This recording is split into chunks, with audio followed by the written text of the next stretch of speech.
Hey guys, what's up? Welcome to my YouTube channel. I just wanted to give you guys a quick overview since this is my first video of what this channel is going to consist of. We're going to be talking a lot about motorsport, analyzing it, making some predictions, reacting to things, just having some fun. Mostly on Formula One, but maybe we'll branch out to other motorsports. So if that interests you, please make sure to subscribe and stay tuned for more videos. I can't wait to make content for you guys. And without further ado, let's get into the first video. So for my first video, I thought it would be fitting to do my F1 2021 predictions for the upcoming season that's actually starting this weekend.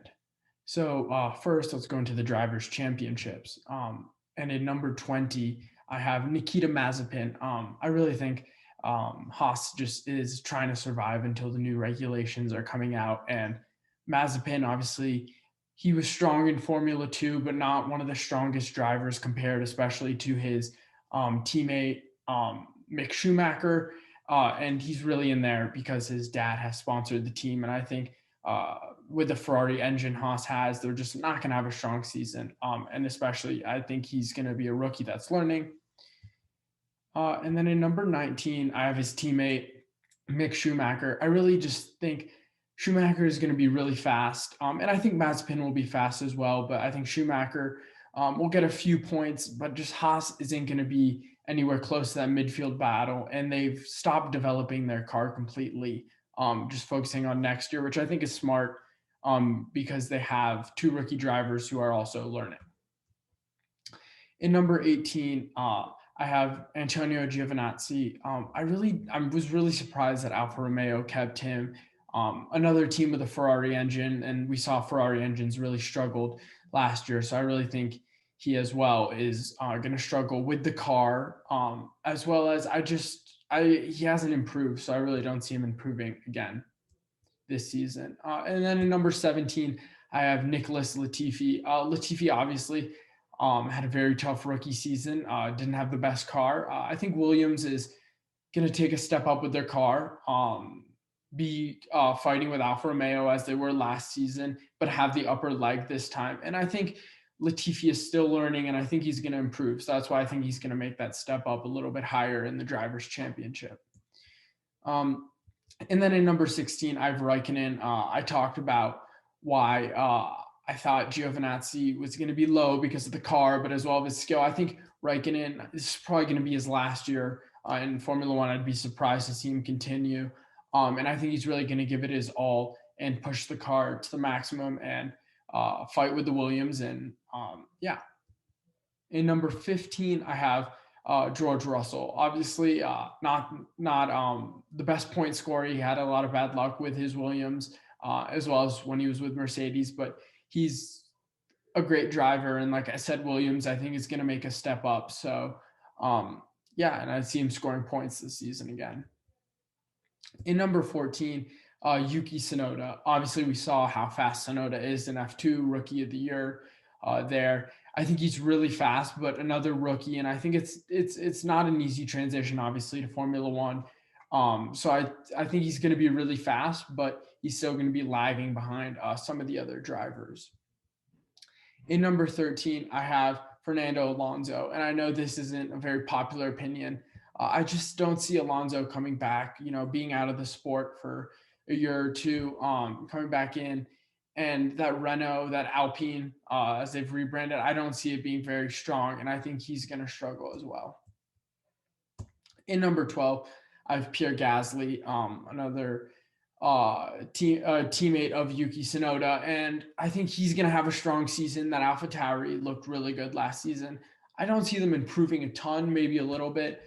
But I see them maybe fighting with Alpine for some of those 10th, 9th, 8th spots for the end of the points. And I think he'll do well to scrap away some points, as we saw he had a solid season. In number 11, I have Carlos Sainz. I just don't see that Ferrari getting a lot better until the new regulations come out, obviously with the power that they had in the back of the car. In a new car for him as well. He had a strong 2 seasons at McLaren, but I really think, one, that Ferrari is not going to be very strong, and two, he's going to have to get used to it and how it handles. In number 10, Esteban Ocon. I think we saw him obviously get that podium towards the end of the season, and he's getting a lot stronger. He's getting used to that Renault car, which is now the Alpine car. But like I said, I think the Alpine car is going to struggle a little bit. So I think he's going to have the upper hand on Alonso, which will be really big for him because obviously Alonso, world champion, and he's going to learn a lot. But I just don't see him getting past 10th. In number 9, Lance Stroll. That Aston Martin, I think, is going to do well, but Stroll, he had trouble with his consistency last season. Obviously, started off the season really well, but then lagged behind. And I think he has a shot to go higher than this if he improves his driving skills. But for now, I haven't seen anything to convince me that he's going to be higher, so I have him in 9. At number 8, Charles Leclerc. Obviously, like I said, the Ferrari is going to struggle with their power unit and their engine and everything like that. But he scrapped away some really great points last season, even with a car that was not a great car. So I see him being definitely higher than Sainz with his experience with the Ferrari and how he's been developing as a driver. One of the great drivers on the grid, I think. In number 7, I have Sebastian Vettel. This is maybe not the most popular opinion. A lot of people think he's going to do really well. A lot of people think he's going to really struggle in that Aston Martin. Like I said, it looks like a really fast car, and I think he has to prove a lot of people wrong, and that's going to fuel him. So I think he's going to have a pretty strong season and get the most out of his car. At number 6, Lando Norris from McLaren. I think his third year, he's integrated into Formula One. He's no longer that young rookie that people really saw him as for the last 2 years. So I think he's definitely going to have a strong season, but McLaren's going to have to get used to now as they brought back on Mercedes. I think that's going to help them in the long run, but they're going to have to get used to it. And then in number 5, I have his teammate, Daniel Ricciardo. I think Norris is going to have the edge on Ricciardo for the first half of the season because Ricciardo admittedly said he's still getting used to the McLaren, the brakes on the McLaren. He's obviously a really strong driver, but has to get used to that car. But I think in the second half of the season, he's really going to blossom and show his true potential, and that's when he'll have the upper leg on Norris. Coming in at number 4, Sergio Perez for Red Bull. This is obviously a really big signing for Red Bull, and I think he also has a lot to prove himself, and he's really motivated. I see him in 4. It's going to be tough. He's obviously the number 2 driver at Red Bull, even if they won't admit that necessarily, behind Max Verstappen. And he also has to get used to the car his first year as a Red Bull driver. But I think he's going to be really strong, and I think he's going to challenge Verstappen definitely.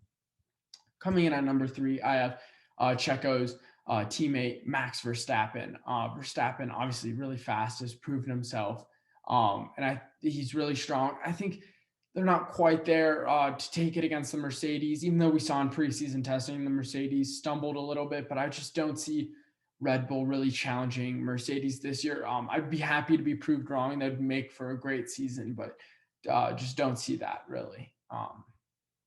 In number 2, I have Valtteri Bottas. Strong driver, obviously a few years with the Mercedes, he's getting used to it. I think he's going to come closer to Lewis. I feel like we say that every year, but I feel this year he's really has the shot. I think he's still going to lag behind Lewis, but I think it's going to be closer to last year. Lewis really pulled ahead. But I think Bottas is going to be able to challenge him. And that Mercedes, I think, is going to be still dominant. Like I said, Red Bull is going to be closer, I think, but not close enough to really strongly challenge for the title. And then coming in for the world champion, he's going to add another one to his belt. Lewis Hamilton, I think he's just so hard to beat him. I don't want to say he's unbeatable, but he just seems flawless. And I think he's going to continue to execute. So this is my final championship table. I obviously have Hamilton winning in the end and Mazepin in last. And feel free to take a look at this and let me know in the comments what you agree with, what you disagree with, and make sure to stay tuned for more videos. For my next video, I'm going to be doing the same predictions, but this time for the Constructors Championship. So if that sounds interesting, subscribe, stay around, and see you guys soon. Thank you.